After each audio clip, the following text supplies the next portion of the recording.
नमस्कार दोस्तों, आइए जानते हैं आज मध्य प्रदेश की बड़ी खबरें। आज की पहली खबर है कि एमपी में 30 से ज्यादा गांवों के बीच चलेंगी सरकारी बसें। मध्य प्रदेश स्तर की होल्डिंग कंपनी में शामिल होने के लिए सिटी बस सेवा का सारा रिकॉर्ड हस्तांतरित होने की प्रक्रिया शुरू हो गई है। अटल इंदौर सिटी ट्रांसपोर्ट सर्विसेज के हाथ में संभाग में बस संचालन का काम होगा, जिसके कारण प्रक्रिया तेज की गई है। संचालन के लिए बोर्ड बना दिया गया है जिसमें सारे वरिष्ठ अफसर शामिल हैं। इनकी निगरानी में सुरक्षित, सुगम व सस्ती बस सेवा शुरू करने का दावा है। मृतका के परिजन को 4 लाख और घायलों को 1-1 लाख। मध्य प्रदेश के ग्वालियर जिले के डबरा शहर में स्थित नवग्रह मंदिर प्राण प्रतिष्ठा के दौरान मची भगदड़ में महिला की मौत और कई श्रद्धालुओं के घायल होने के मामले पर दुख जताया है। सीएम ने मृतका के परिजन को 4 लाख रुपए और घायलों को 1-1 लाख रुपए सहायता राशि देने की घोषणा की है। लाडली बहना योजना रजिस्ट्रेशन को लेकर हाईकोर्ट का बड़ा फैसला। मध्य प्रदेश हाईकोर्ट ने लाडली बहना योजना के रजिस्ट्रेशन दोबारा शुरू करने की मांग की जनहित याचिका को खारिज कर दिया। याचिका में कहा था कि योजना का रजिस्ट्रेशन बंद होने से पात्र महिलाओं को इसका लाभ नहीं मिल पा रहा है। योजना के तहत 21 से 60 वर्ष आयु वर्ग की महिलाएं पात्र हैं, लेकिन 20 अगस्त 2023 से रजिस्ट्रेशन बंद कर दिए गए थे, जिसके कारण नई पात्र महिलाएं योजना से वंचित हो रही हैं। जनगणना में साइकिल, बाइक, कार की डिटेल भी भरेगी। सीहोर में जनगणना 2027 की तैयारियां शुरू हो गई हैं। कलेक्टर बाला गुरु के की अध्यक्षता में जिला जनगणना समन्वय समिति की बैठक आयोजित की गई। इस जनगणना का कार्य 2 चरणों में पूरा किया जाएगा और यह पूरी प्रक्रिया डिजिटल होगी। जनगणना का पहला चरण, जिसमें मकान सूचीकरण का कार्य शामिल है, 1 मई से 30 मई तक चलेगा। दूसरा चरण फरवरी 2027 में संपन्न होगा। हड़ताल पर जा रहे हैं बैंक कर्मचारी। केंद्र सरकार की श्रमिक नीतियों के विरोध में गुरुवार को बैंक कर्मी हड़ताल पर जा रहे हैं। All India bank employees association, all India bank officers association और बेफी समेत विभिन्न बैंक यूनियनों द्वारा इस हड़ताल का आह्वान किया है। सेंट्रल ट्रेड यूनियनों के अलावा LIC, GIC जैसी बीमा क्षेत्र की यूनियनों ने भी हड़ताल का समर्थन किया है। इस हड़ताल के कारण गुरुवार को बैंकिंग और बीमा सेवाएं प्रभावित रहेंगी। देशव्यापी इस हड़ताल में हजारों बैंक कर्मी शामिल होंगे। MP के 5 लाख बिजली उपभोक्ताओं को बड़ी राहत। मध्य प्रदेश में बिजली उपभोक्ताओं को बड़ी राहत मिली है। मध्य क्षेत्र विद्युत वितरण कंपनी ने बिल में भारी छूट दी है। कंपनी के 5 लाख उपभोक्ताओं को जनवरी में यह छूट दी गई है। इनमें भोपाल वृत्त के ही करीब 3 लाख उपभोक्ता शामिल हैं। मध्य क्षेत्र विद्युत वितरण कंपनी ने अपने स्मार्ट मीटर उपभोक्ताओं को सोलर ऑम्बर में 20% छूट का लाभ दिया है। कंपनी द्वारा स्मार्ट मीटर उपभोक्ताओं को उनकी खपत के आधार पर टाइम ऑफ डे छूट के तहत यह रियायत प्रदान की गई है।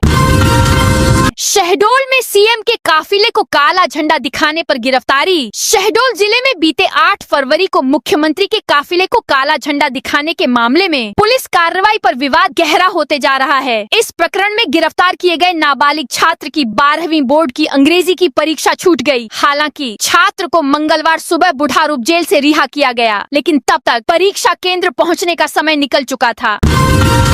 सीएम यादव की उज्जैन में आयुर्वेदिक एम्स की घोषणा। मुख्यमंत्री मोहन यादव ने बुधवार को उज्जैन के हरिया खेड़ी में 1133.67 करोड़ रुपए की जल आवर्धन परियोजना का वेद मंत्रोच्चार के साथ भूमि पूजन किया। कार्यक्रम के दौरान सीएम ने डोर टू डोर कचरा संग्रहण के लिए 16 वाहनों और 5 अन्य गाड़ियों को हरी झंडी दिखाकर रवाना किया। सीएम ने कहा कि हरिया खेड़ी योजना के तहत 17 नई पानी की टंकियां बनाई जाएंगी, जिससे भविष्य में जल आपूर्ति सुचारू रहेगी।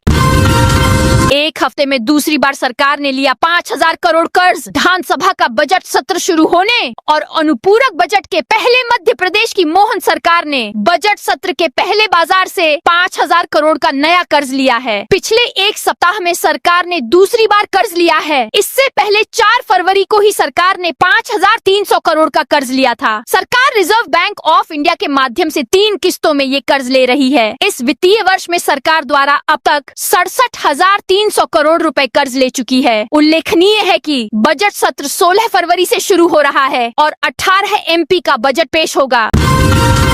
एमपी में नगरीय निकाय और पंचायत चुनावों पर बड़ा अपडेट। एमपी में आगामी नगरीय निकाय और पंचायत चुनावों पर बड़ा अपडेट सामने आया है। इन चुनावों में सूचना प्रौद्योगिकी का बेहतर प्रयोग किया जाएगा। नगरीय निकाय एवं पंचायत आम निर्वाचन 2027 से संबंधित समीक्षा बैठक में राज्य निर्वाचन आयुक्त मनोज श्रीवास्तव ने ये बात कही। बैठक में केंद्र सरकार की संस्था NICSI के प्रतिनिधि ने सूचना प्रौद्योगिकी व अन्य संबंधित विषयों पर प्रेजेंटेशन दिया। उन्होंने राज्य निर्वाचन आयोग के अधिकारियों की शंकाओं का समाधान भी किया। निर्वाचन प्रक्रिया से संबंधित ऐप के संबंध में भी सलाह मशविरा किया गया। अस्पतालों में इन तारीखों को हड़ताल पर जाएंगे। आउटसोर्स कर्मचारी मध्य प्रदेश के शासकीय अस्पतालों में कार्यरत आउटसोर्स स्वास्थ्य कर्मचारियों ने मांगे नहीं माने जाने पर आगामी 23 और 24 फरवरी को सामूहिक अवकाश पर जाने की चेतावनी दी है। इसके साथ ही कर्मचारियों ने चरणबद्ध आंदोलन तेज करने का ऐलान भी किया है। इसी क्रम में मध्य प्रदेश संविदा आउटसोर्स स्वास्थ्य कर्मचारी संघ ने मुख्य चिकित्सा एवं स्वास्थ्य अधिकारी डॉक्टर मनीष शर्मा को प्रमुख सचिव लोक स्वास्थ्य एवं चिकित्सा शिक्षा विभाग के नाम झापन सौंपा।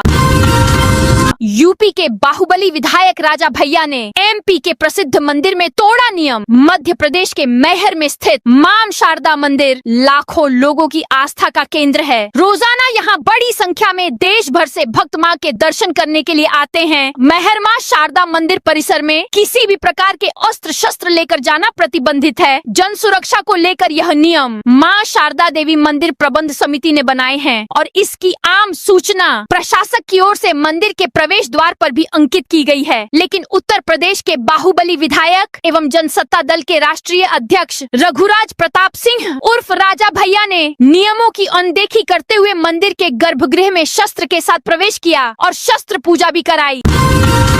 मंत्रियों के यात्रा भत्ता का पेमेंट अब चेक से नहीं। मोहन सरकार के मंत्रियों को मिलने वाले यात्रा भत्ते के भुगतान के लिए अब चेक स्वीकार नहीं किए जाएंगे। वित्त विभाग ने नए नियम जारी करते हुए कहा है कि ई चेक से ही यात्रा भत्ते का भुगतान किया जाएगा। इसके साथ ही वित्त विभाग के नए नियमों में यह व्यवस्था भी लागू कर दी गई है कि किसी भी विभाग का नया खाता वित्त की परमिशन के बगैर नहीं खुलेगा। 5 साल तक अगर किसी खाते में लेन देन नहीं हुआ है तो इसे बंद करने का फैसला भी वित्त विभाग ही लेगा। देवास में बीजेपी नेता ने जिला न्यायाधीश को दी गालियां। मध्य प्रदेश के देवास में 3 युवकों ने जिला न्यायाधीश के साथ अभद्रता की। उन्हें सरेआम गालियां भी दी। जिला न्यायाधीश के साथ हुई इस घटना पर पुलिस प्रशासन तुरंत सक्रिय हुआ। उनके साथ अभद्रता करने वाले एक आरोपी बीजेपी नेता को गिरफ्तार कर लिया गया है, जबकि 2 अन्य फरार हो गए हैं। इधर एक आरोपी के अवैध निर्माणों को भी ढा दिया गया है। अप्रैल तक बढ़ सकते राज्य सेवा परीक्षा। 2026 के पद। एमपी लोक सेवा आयोग की राज्य सेवा परीक्षा में लगातार कम पदों पर निकल रही भर्ती को लेकर अभ्यर्थियों में नाराजगी बढ़ रही है। राज्य सेवा परीक्षा 2026 के लिए आयोग ने सिर्फ 155 पदों पर विज्ञापन निकाला है। यह सिलसिला कोई नया नहीं है, बल्कि पिछले 3 सालों से राज्य सेवा परीक्षा में 200 से कम पद ही दिए जा रहे हैं। एमपी पुलिस भर्ती में फर्जीवाड़ा रोकने की बड़ी तैयारी। मध्य प्रदेश पुलिस में रिक्त 7,500 आरक्षक के पदों पर भर्ती के लिए लिखित परीक्षा में चयनित हुए करीब 53,000 अभ्यर्थियों की शारीरिक परीक्षा 23 फरवरी से 13 मार्च तक ग्वालियर सहित प्रदेश भर में चलेगी। श्योपुर अवैध खनन। एनजीटी ने दिए जांच के आदेश। श्योपुर जिले में चल रहे अवैध खनन के मामले में नेशनल ग्रीन ट्रिब्यूनल (एनजीटी) की भोपाल बेंच ने सख्ती दिखाई है। कोर्ट ने इस मामले की जांच के लिए एक जॉइंट कमेटी बनाने का आदेश दिया है, जिसे 6 हफ्ते के भीतर अपनी पूरी रिपोर्ट सौंपनी होगी।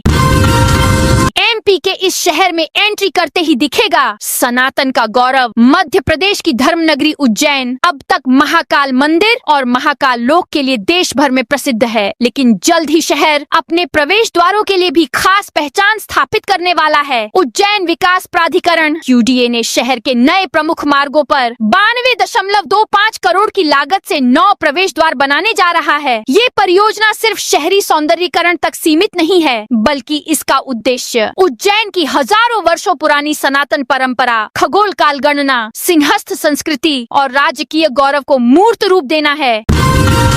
अग्निवीर में भर्ती होने 18,000 अभ्यर्थी देंगे चयन की अग्नि परीक्षा। भारतीय सेना में शामिल होने का सपना देख रहे युवाओं के लिए बड़ी खुशखबरी है। सेना भर्ती कार्यालय मुख्यालय के तत्वावधान में 13 फरवरी से Jhinjhri police line ground Katni में अग्निवीर भर्ती रैली का आयोजन किया जा रहा है। इस भर्ती रैली को लेकर जिला प्रशासन व पुलिस द्वारा तैयारियां तेज कर दी गई हैं। कलेक्टर आशीष तिवारी व एसपी अभिनय विश्वकर्मा ने संबंधित अधिकारियों को सभी व्यवस्थाएं पुख्ता करने के निर्देश दिए हैं। एमपी में सरकारी नियुक्तियों में एससी, एसटी, ओबीसी के प्रतिनिधित्व पर सुप्रीम कोर्ट का बड़ा निर्देश। एमपी में सरकारी नियुक्तियों में एससी, एसटी, ओबीसी आदि वंचित वर्गों के प्रतिनिधित्व पर मंगलवार को सुप्रीम कोर्ट का बड़ा निर्देश सामने आया है। देश की शीर्ष कोर्ट ने प्रदेश में अदालतों में सरकारी वकीलों की नियुक्तियों के संबंध दायर एक याचिका पर सुनवाई करते हुए इनमें वंचित वर्गों को मौका देने को कहा। हालांकि कोर्ट ने साफ कर दिया कि वैधानिक प्रावधान नहीं होने से इस मामले में बाध्यकारी निर्देश नहीं दिए जा सकते। सुप्रीम कोर्ट ने एमपी में सरकारी वकीलों की नियुक्तियों में वंचित समुदायों उचित प्रतिनिधित्व देने की एडवोकेट जनरल से अपेक्षा जताई। इसी के साथ शीर्ष कोर्ट ने याचिका का निपटारा भी कर दिया। एमपी के 3 लाख से अधिक कर्मचारियों के परिवार को मिलेगी पेंशन। मध्य प्रदेश की मोहन सरकार ने मंगलवार को आयोजित कैबिनेट बैठक में कर्मचारियों को बड़ी राहत दी है। साल 2005 के बाद नियुक्त हुए कर्मचारियों के परिवार को सुविधा दी गई है, जिसमें अब तलाकशुदा बेटी भी पेंशन की हकदार होगी। ये सुविधा मध्य प्रदेश के कर्मचारियों के लिए लागू नहीं थी।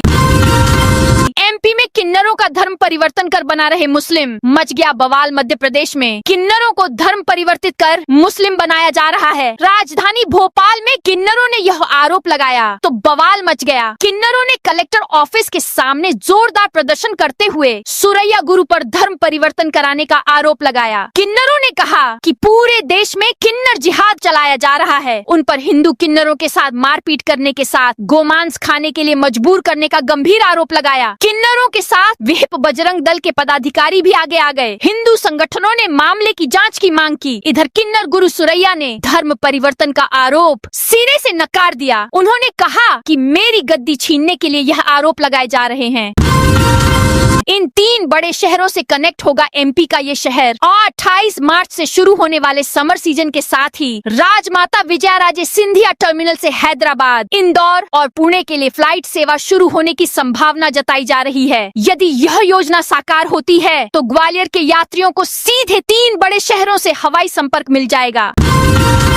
एमपी के किसानों को सरकार की बड़ी सौगात। मध्य प्रदेश में किसानों को सरकार ने एक और सौगात दी है। राज्य कैबिनेट ने गेहूं का समर्थन मूल्य घोषित कर दिया है। पिछले साल की तुलना में इसमें बढ़ोतरी की गई है। मंत्रालय में आयोजित कैबिनेट बैठक में इसकी घोषणा की गई। प्रदेश के एमएसएमई मंत्री चैतन्य काश्यप ने कैबिनेट बैठक में हुए फैसलों की जानकारी देते हुए बताया कि राज्य सरकार ने गेहूं का समर्थन मूल्य 2,585 रुपए प्रति क्विंटल तय किया है। 2025 में गेहूं का समर्थन मूल्य 2,425 रुपए प्रति क्विंटल था। इससे पहले सीएम डॉक्टर मोहन यादव ने मंत्री परिषद को बताया कि प्रदेश में गेहूं के उपार्जन के लिए पंजीयन 7 फरवरी से शुरू किया जा चुका है, जो कि 7 मार्च तक चलेगा।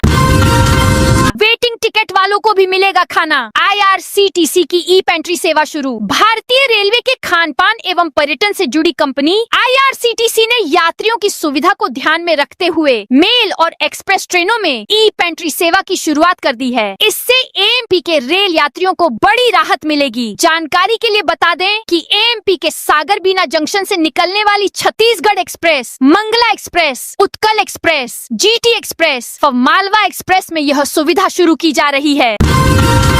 एमपी के पूर्व मंत्री नरोत्तम मिश्रा के कार्यक्रम में भगदड़। मध्य प्रदेश के पूर्व गृह मंत्री नरोत्तम मिश्रा के कार्यक्रम में भगदड़ मच गई। ग्वालियर के डबरा में कलश वितरण कार्यक्रम में यह भगदड़ मची, जिससे एक महिला की मौत हो गई जबकि कई घायल हो गए। पूर्व गृह मंत्री डॉक्टर नरोत्तम मिश्रा ने कलश वितरण कार्यक्रम आयोजित किया था। कलश लेने के लिए महिलाएं उमड़ पड़ी और इसी दौरान भगदड़ मच गई। हादसे के बाद कलेक्टर रुचिका चौहान अस्पताल पहुंची और हालात का जायजा लिया। इधर महिला के परिजन शव लेकर थाने पहुंच गए। कार्यक्रम आयोजक पूर्व गृह मंत्री नरोत्तम मिश्रा भी थाने पहुंचे और पीड़ित परिवार को सांत्वना दी।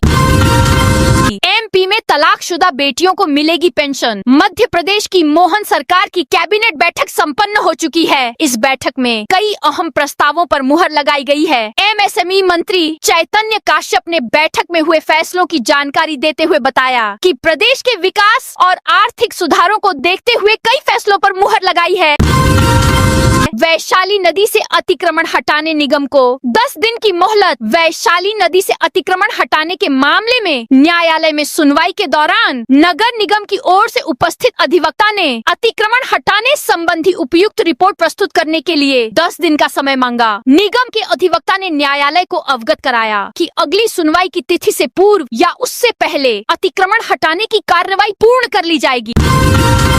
सतना में पुलिस प्रशासन को 7 दिन का अल्टीमेटम। सतना जिले के रामपुर बाघेलान में कानून व्यवस्था और राजस्व विभाग से जुड़ी समस्याओं को लेकर ग्रामीणों का गुस्सा फूट पड़ा। बड़ी संख्या में ग्रामीणों ने बस स्टैंड पर प्रदर्शन करते हुए पुलिस और प्रशासन के खिलाफ मोर्चा खोल दिया। उन्होंने पुलिस महानिदेशक डीजीपी के नाम एसपी को और रीवा संभाग आयुक्त के नाम एसडीएम को ज्ञापन सौंपा। ग्रामीणों ने चेतावनी दी है कि यदि 7 दिनों के भीतर कार्रवाई नहीं हुई तो वे थाना घेराव, तालाबंदी, भूख हड़ताल और उग्र आंदोलन करेंगे।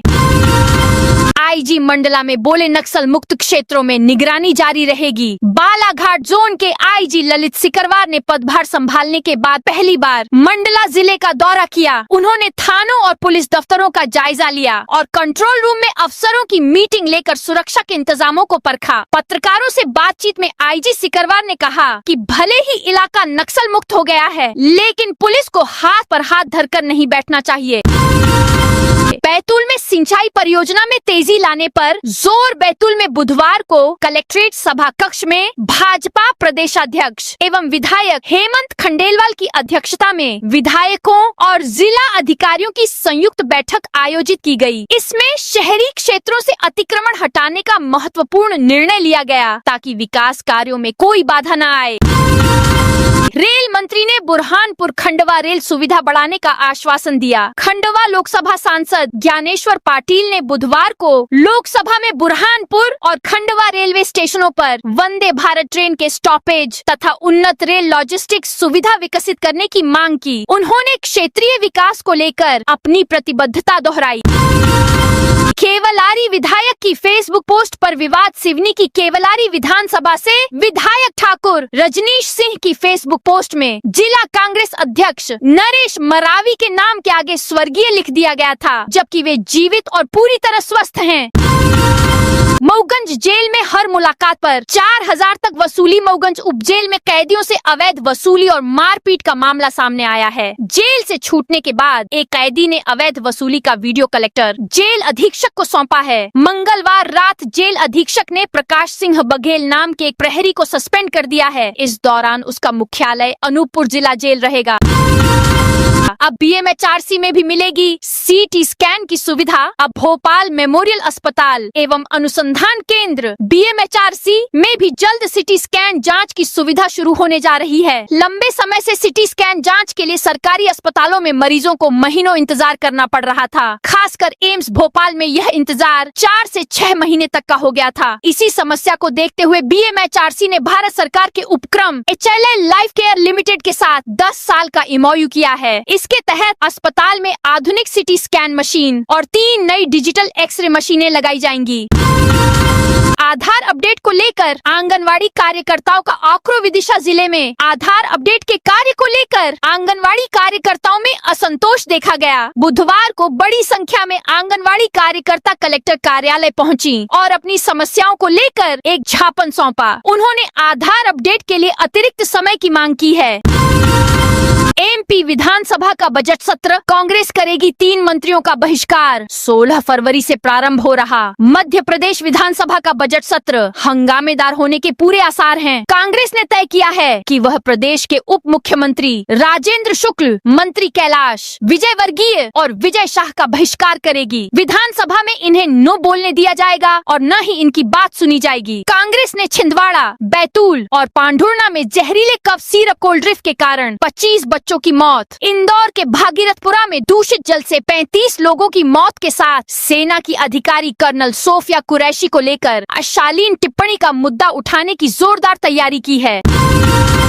नरसिंहपुर पुलिस की बड़ी कार्रवाई। नरसिंहपुर पुलिस ने अवैध शराब के विरुद्ध चलाए जा रहे विशेष अभियान ऑपरेशन ईगल क्लॉ के तहत बड़ी कार्रवाई करते हुए लगभग 50 लाख रुपए मूल्य की अंग्रेजी शराब जब्त की है। कार्रवाई में पुलिस ने 2 अंतर्राज्यीय शराब तस्करों को गिरफ्तार किया गया है। पुलिस अधीक्षक डॉक्टर आशिकेश मीना के निर्देशन में जिले भर में अवैध मादक पदार्थों के विरुद्ध लगातार सख्त अभियान चलाया जा रहा है।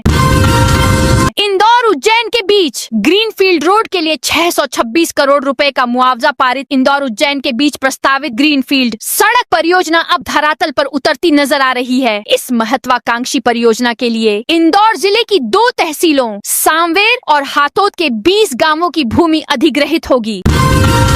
जाबुआ में NSUI जिला अध्यक्ष पर FIR। जाबुआ के राणापुर थाना क्षेत्र में पाडलवा स्थित सरकारी मॉडल स्कूल के छात्रों को पैदल ले जाने और स्टाफ को धमकाने के मामले में पुलिस ने कार्रवाई की है। पुलिस ने NSUI के जिलाध्यक्ष नरवेश अमलियार और उनके साथी नीलेश गणावा पर FIR दर्ज की है। Indore Pithampur economic corridor. इंदौर और पीथमपुर के बीच का यह 21 किलोमीटर लंबा 8 लेन का कॉरिडोर अब सिर्फ एक सड़क नहीं बल्कि मध्य प्रदेश की अर्थव्यवस्था को नई ऊंचाई देने वाला गेम चेंजर बनने जा रहा है। करीब 2360 करोड़ रुपए की लागत से इस महत्वाकांक्षी परियोजना को मध्य प्रदेश औद्योगिक विकास निगम MPIDC के संचालक मंडल ने मुख्यमंत्री डॉक्टर मोहन यादव की अध्यक्षता में मंगलवार को मंजूरी दे दी है। यह कॉरिडोर इंदौर से शुरू होकर पीथमपुर के AB रोड में जुड़ेगा, जिससे इंदौर एयरपोर्ट शहर और पीथमपुर औद्योगिक क्षेत्र के बीच कनेक्टिविटी में क्रांतिकारी बदलाव आएगा। तो दोस्तों, यह थी आज मध्य प्रदेश की बड़ी खबरें। आप इस वीडियो को कौन से जिले से देख रहे हैं, उस जिले का नाम जरूर बताइए।